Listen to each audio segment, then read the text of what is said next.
नमस्कार साथीहरू, स्वागत छ यस युट्युब च्यानलमा। 2080 साल माघ 17 गते मध्य प्रदेश लोकसेवा आयोगले सोधेको विभिन्न महत्त्वपूर्ण वस्तुगत प्रश्न उत्तरहरू लिएर उपस्थित भइसकेको छु। भिडियोलाई स्किप नगरिकन अन्तिमसम्म हेरेर साथ दिनुहोला, साथै च्यानललाई सब्स्क्राइब पनि गर्नुहोला। नेपालमा दिगो विकासको अवधारणा कुन दशकबाट सुरु भएको हो? प्रश्न फेरि, नेपालमा दिगो विकासको अवधारणा कुन दशकबाट सुरु भएको हो? यस प्रश्नको सही जवाफ तपाईँहरूले अनुमान गर्नुभयो होला। सन् 1980बाट सुरु भएको हो। त्यस्तै गरी अर्को प्रश्न, मदन पुरस्कार 2077 कसले प्राप्त गरेको थिए? प्रश्न फेरि एकपटक, मदन पुरस्कार 2077 कसले प्राप्त गरेको थियो? यस प्रश्नको सही जवाफ रहेको छ भगिराज इङनामले प्राप्त गरेको थियो मदन पुरस्कार 2077। त्यस्तै सार्कको राजधानी कहाँ अवस्थित छ? प्रश्न फेरि एकपटक, सार्कको राजधानी कहाँ अवस्थित छ? निकै नै सजिलो प्रश्न रहेको छ। यस प्रश्नको सही जवाफ रहेको छ काठमाडौँ, नेपालमा रहेको छ सार्कको राजधानी। अर्को प्रश्न, फिफा विश्वकप कति वर्षमा सञ्चालन हुने गर्दछ? प्रश्न फेरि एकपटक, फिफा विश्वकप कति वर्षमा सञ्चालन हुने गर्दछ? यस प्रश्नको सही जवाफ तपाईँहरूले अनुमान गर्नुभयो होला। 4 वर्षमा हुने गर्दछ फिफा विश्वकप। त्यस्तै गरी अर्को प्रश्न तपाईँहरूको लागि, 2078को जनगणना अनुसार नेपालको जनसङ्ख्या कति रहेको छ? प्रश्न फेरि, विक्रमसम्म 2078को जनगणना अनुसार नेपालको जनसङ्ख्या कति रहेको छ? यस प्रश्नको सही जवाफ रहेको छ 2,91,64,578 रहेको छ। अर्को प्रश्न, नेपालको चेरापुञ्जी भनेर कुन ठाउँलाई चिनिन्छ? प्रश्न फेरि एकपटक, नेपालको चेरापुञ्जी भनेर कुन ठाउँलाई चिन्ने गरिन्छ? यस प्रश्नको सही रहेको छ कास्कीको लुम्लेलाई चिनिन्छ। त्यस्तै गरी अर्को प्रश्नतर्फ जाउँ हामी, गायत्री मन्त्र कुन वेदमा वर्णन गरिएको छ? प्रश्न फेरि एकपटक, गायत्री मन्त्र कुन वेदमा वर्णन गरिएको छ? सही जवाफ रहेको छ ऋग्वेदमा वर्णन गरिएको छ। अर्को प्रश्न, लिच्छवी कालमा जिल्लालाई के भनिन्थ्यो? प्रश्न फेरि एकपटक, लिच्छवी कालमा जिल्लालाई के भनिन्थ्यो? यस प्रश्नको सही जवाफ रहेको छ विषय भनिन्थ्यो लिच्छवी कालमा जिल्लालाई। त्यस्तै गरी निलो ग्रह भनेर कुन ग्रहलाई चिनिन्छ? निकै नै सजिलो प्रश्न रहेको छ। निलो ग्रह भनेर कुन ग्रहलाई चिनिन्छ? यस प्रश्नको सही जवाफ तपाईँहरूले अनुमान गर्नु हो पृथ्वीलाई भनिन्छ निलो ग्रह भनेर। त्यस्तै भारतबाट चीन जाँदा नेपालको न्यूनतम कतिवटा जिल्ला छुनु पर्दछ? प्रश्न फेरि एकपटक, भारतबाट चीन जाँदा नेपालको न्यूनतम कतिवटा जिल्ला छुनुपर्ने हुन्छ? सही जवाफ रहेको छ 2वटा जिल्लाहरू छुनुपर्ने हुन्छ। अर्को प्रश्नतर्फ जाउँ हामी, अमेरिकी स्वतन्त्र सङ्ग्रामको घोषणापत्र कसले लेखेका हुन्? प्रश्न फेरि, अमेरिकी स्वतन्त्र सङ्ग्रामको घोषणापत्र कसले लेखेका हुन्? यस प्रश्नको सही जवाफ रहेको छ थोमस जेफरसनले लेखेका हुन्। अर्को प्रश्न हेरौँ, प्रकृतिको कुचिकार भनेर कुन पक्षीलाई चिनिन्छ? प्रश्न फेरि एकपटक, प्रकृतिको कुचिकार भनेर कुन पक्षीलाई चिनिन्छ? यस प्रश्नको सही जवाफ रहेको छ गिद्धलाई चिनिन्छ प्रकृतिको कुचिकार भनेर।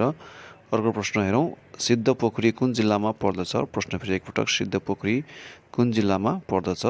यस प्रश्नको सही जवाफ रहेको छ भक्तपुर जिल्लामा पर्दछ सिद्धपोखरी। त्यस्तै गरी अर्को प्रश्न हेरौँ, राणा कालमा जिल्ला स्तरीय प्रशासनिक निकायलाई के भनिन्थ्यो? प्रश्न फेरि, राणा कालमा जिल्ला स्तरीय प्रशासनिक निकायलाई के भनिन्थ्यो? यस प्रश्नको सही जवाफ तपाईँले अनुमान गर्नुभयो गोसडा अड्डा भनेर भनिन्थ्यो। त्यस्तै सप्तगण्डकी नदीको सबैभन्दा ठुलो सहायक नदी कुन हो? प्रश्न फेरि एकपटक, सप्तगण्डकी नदीको सबैभन्दा ठुलो सहायक नदी कुन हो? यस प्रश्नको सही जवाफ रहेको छ कालीगण्डकी नदी हो सप्तगण्डकीको सबैभन्दा ठुलो सहायक नदी।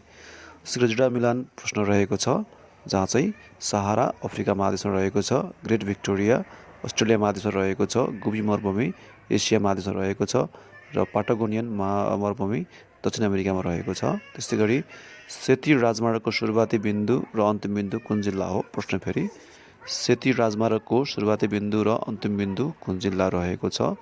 यस प्रश्नको सही जवाफ रहेको छ कैलाली जिल्ला रहेको छ। अर्को प्रश्नतर्फ जाउँ हामी, मैथिली भाषाको महाकवि विद्यापतिको जन्म कहाँ भएको थियो? प्रश्न फेरि, मैथिली भाषाको महाकवि विद्यापतिको जन्म कहाँ भएको थियो?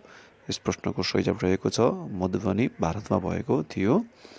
अर्को प्रश्न, 2078को जनगणना अनुसार मैथिली भाषा बोल्ने जनसङ्ख्या कति प्रतिशत रहेको छ? प्रश्न फेरि, 2078को जनगणना अनुसार मैथिली भाषा बोल्ने जनसङ्ख्या कति प्रतिशत रहेको छ? यस प्रश्नको सही जवाफ रहेको छ 11.08% रहेको छ। त्यस्तै हुलाकी राजमार्गको निर्माण कुन आर्थिक वर्षबाट भएको हो? प्रश्न फेरि एकपटक, हुलाकी राजमार्गको निर्माण कुन आर्थिक वर्षबाट भएको हो? यस प्रश्नको सही जवाफ तपाईँहरूले अनुमान गर्नुभयो होला। सही जवाफ रहेको छ आर्थिक वर्ष 2065-66बाट भएको हो।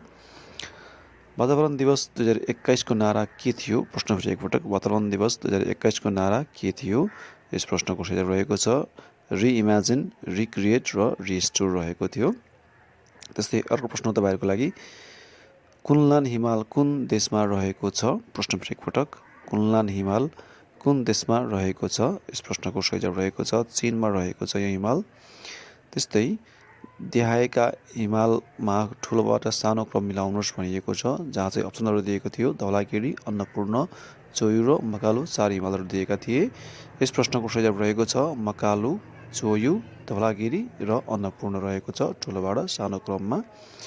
त्यस्तै हरित गृह प्रभाव सम्बन्धी अवधारणा सर्वप्रथम कसले ल्याएको हो? प्रश्न फेरि एकपटक, हरित गृह प्रभाव सम्बन्धी अवधारणा सर्वप्रथम कसले ल्याएको हो? यस प्रश्नको सही जवाब रहेको छ बेरिन्जिनले ल्याएको हो। अर्को प्रश्नतर्फ जाउँ हामी, नेपाल आउने पहिलो भारतीय प्रधानमन्त्री को हुन्? प्रश्न फेरि एकपटक, नेपाल आउने पहिलो भारतीय प्रधानमन्त्री को हुन्? यस प्रश्नको सही जवाब रहेको छ डाक्टर राजेन्द्र प्रसाद हुन्। अर्को प्रश्नतर्फ जाउँ हामी, भारतका लागि पहिलो नेपाली राजदूत को हुनुहुन्थ्यो? प्रश्न फेरि एकपटक, भारतका लागि पहिलो नेपाली राजदूत को हुनुहुन्थ्यो?